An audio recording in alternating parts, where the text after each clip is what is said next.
vamos a ver encuestas, o por lo menos la evolución de las encuestas y cuánto están hoy. Es decir, lo que hizo Alfredo Serrano Mansilla es hacer un promedio de todos los encuestadores que hay en el país, ¿sí? Y hizo su evolución. ¿Cuánto da ese promedio?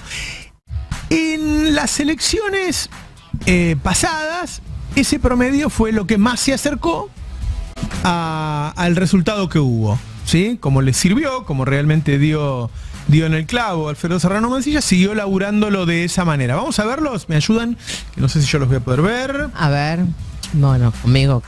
Bueno, a ver, tenemos bueno. ahí. Nadie lo va a poder. Sí, Ahí va, no. sí, ahí está.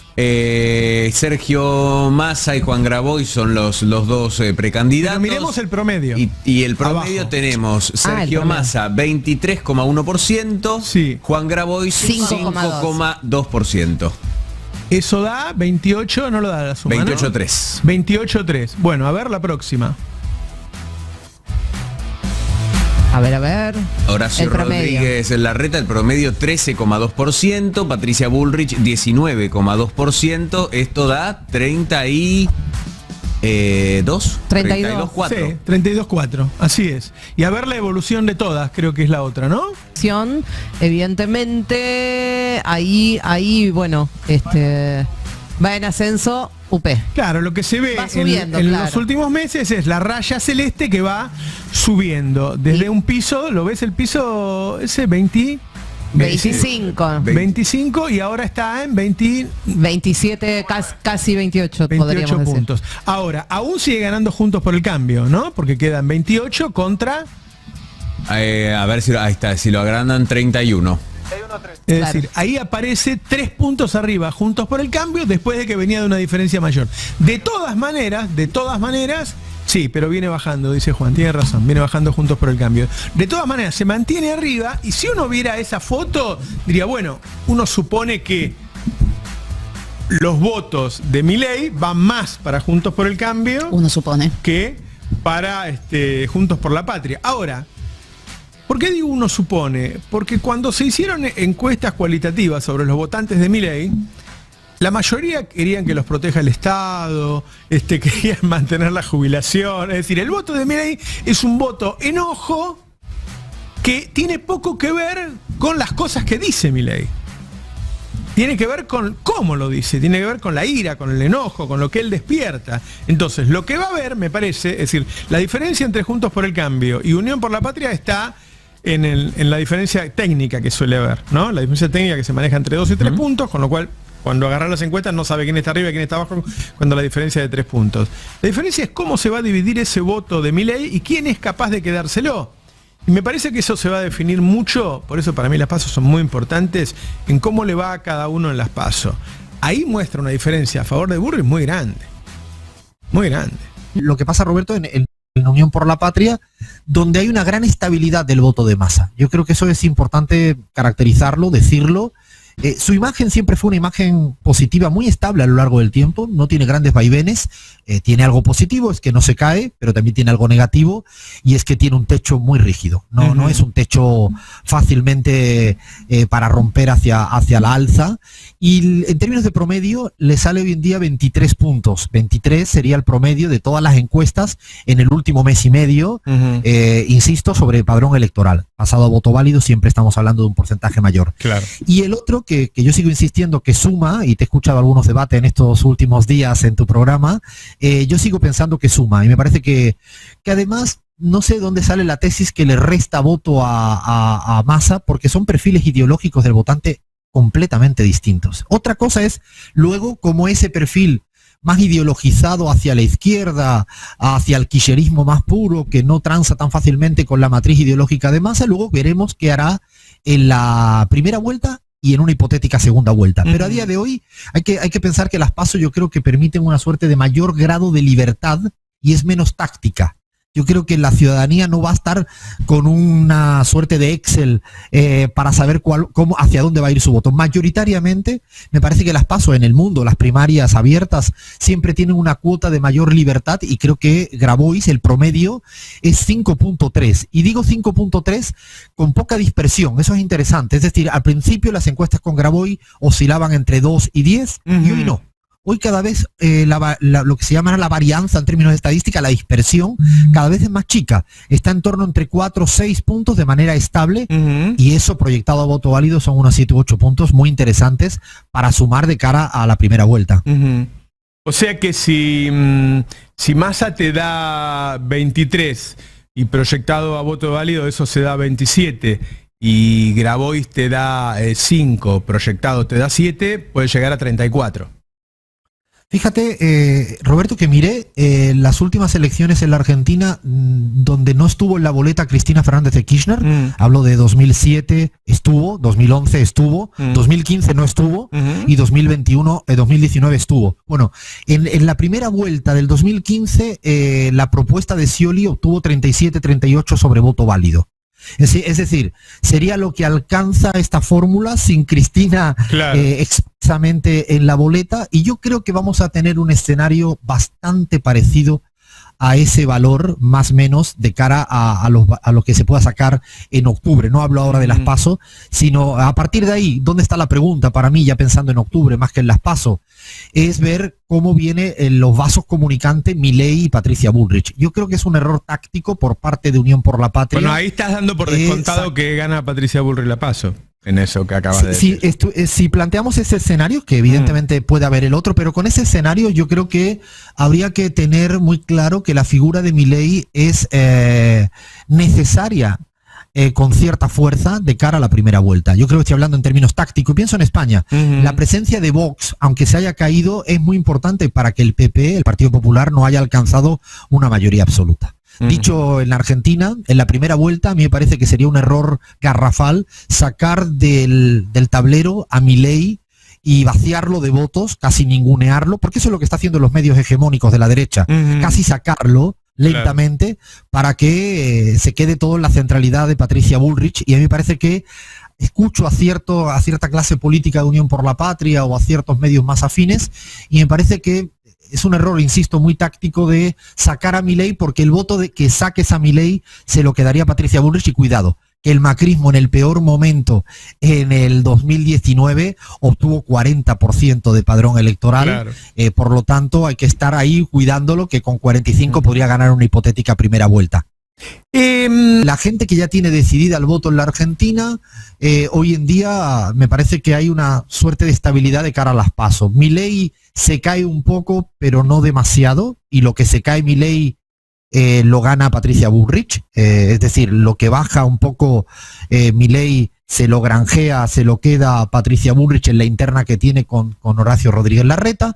A pesar de eso, si tú miras todas las encuestas, el promedio de Milei sigue siendo estable entre 18 y 20 puntos, que además no hablamos sobre voto válido, hablamos sobre padrón electoral proyectado a voto válido. Va a ser más. Suponiendo una, un 77% de participación, estamos hablando que estaría por encima de 24 25 puntos. Claro. Que es un valor interesante. Lo digo, lo que dicen todas las encuestas, no está en los valores altos que estaba hace 3-4 meses, previo a la definición de las candidaturas al interior de cada coalición, pero es cierto que yo creo que tiene un piso interesante. Ahora, ¿qué pasa en las otras dos coaliciones? En Juntos por el Cambio parece que Patricia Bullrich le viene sacando ventaja en las últimas semanas, casi por semana un punto más a Horacio Rodríguez Larreta. Te detengo un minuto ahí. Yo veo que en el promedio, en esa PASO, la mayoría son encuestas por internet o telefónica, y hay pocas que son presenciales. Y en las presenciales gana Larreta. ¿Se puede sacar alguna conclusión al respecto? De hecho, en las presenciales se viene empate técnico. Si miras el promedio desde que se definieron las candidaturas, llevas toda la razón, y en las que están condicionadas por ser telefónicas o online le dan una ventaja mayoritaria a Patricia Bullrich. Sí, sale, yo creo que siempre cuando uno mira las encuestas, las presenciales suelen ser más confiables, la tasa de rechazo es mucho más baja.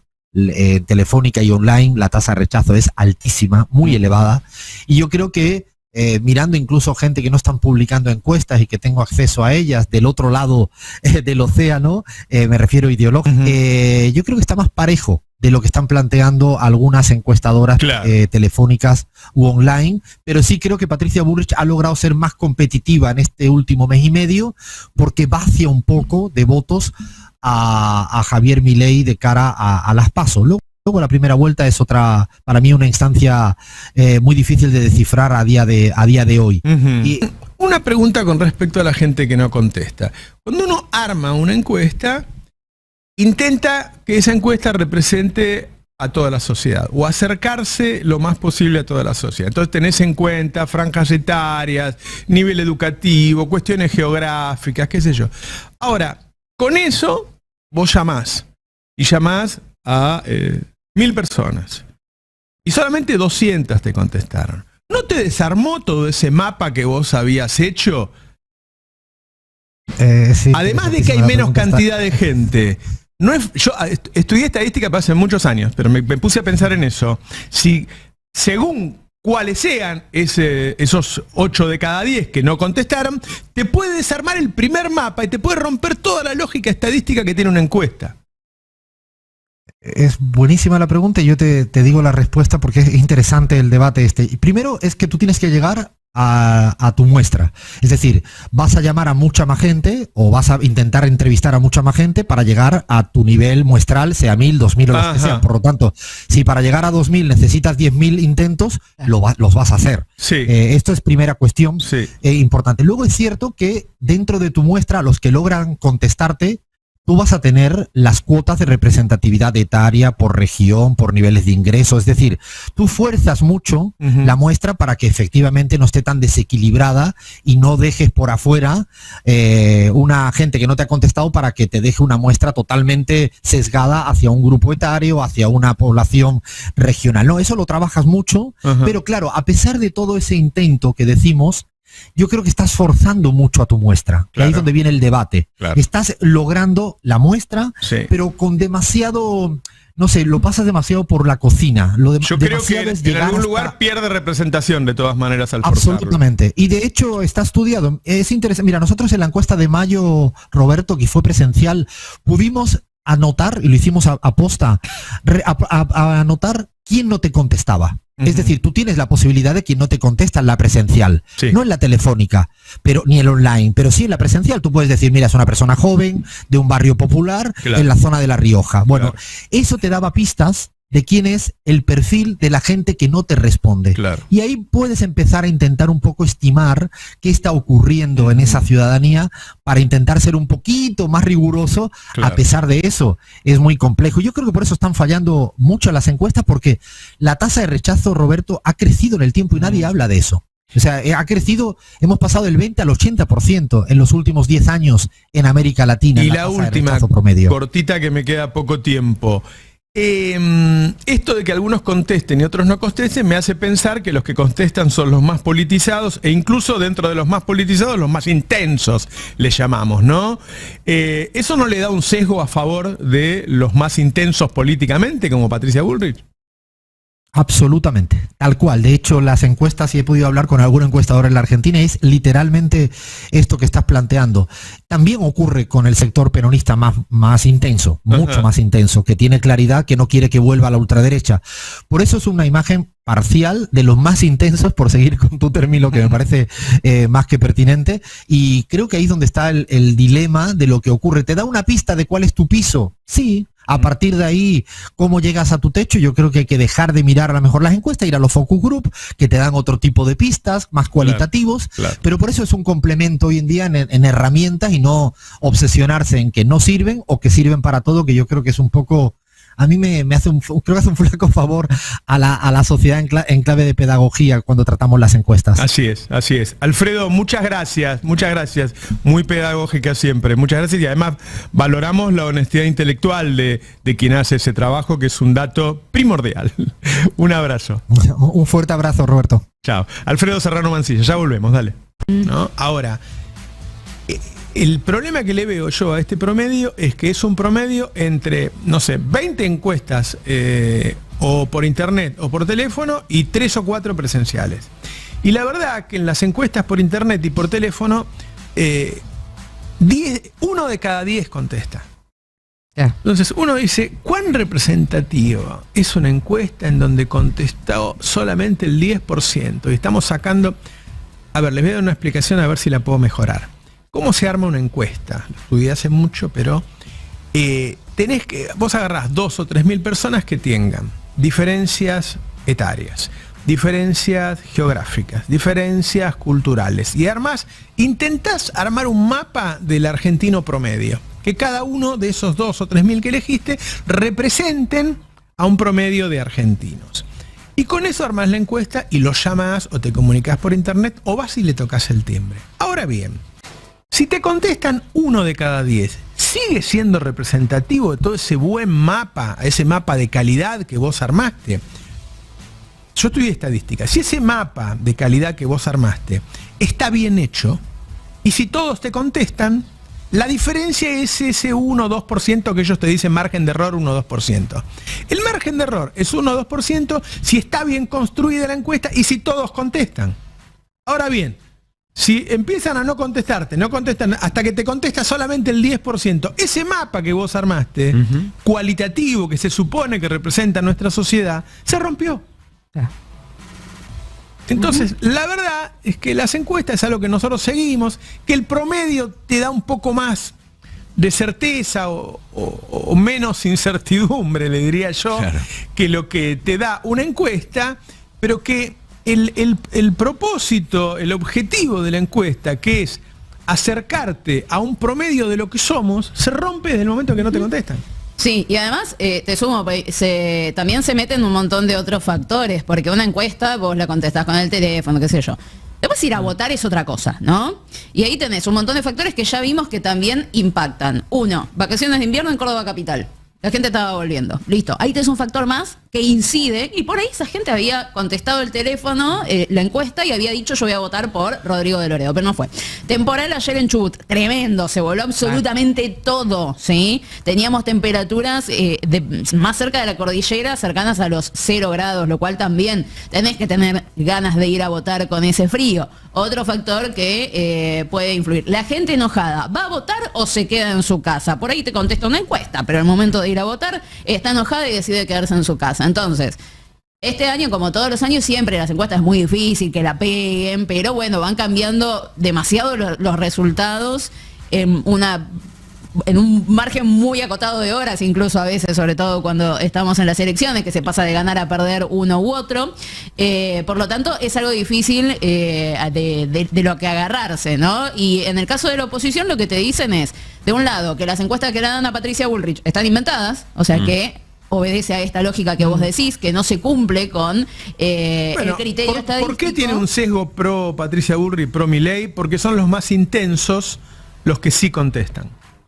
Y del otro lado lo que te Entonces dicen... agranda un poco, porque claro, cuando se desarma ese promedio que vos armaste con tanta, viste, como una tejedora que va bordando, ¿no? Como un arquitecto que va haciendo la calidad de las fuerzas que yo, y vos lo terminaste de hacer.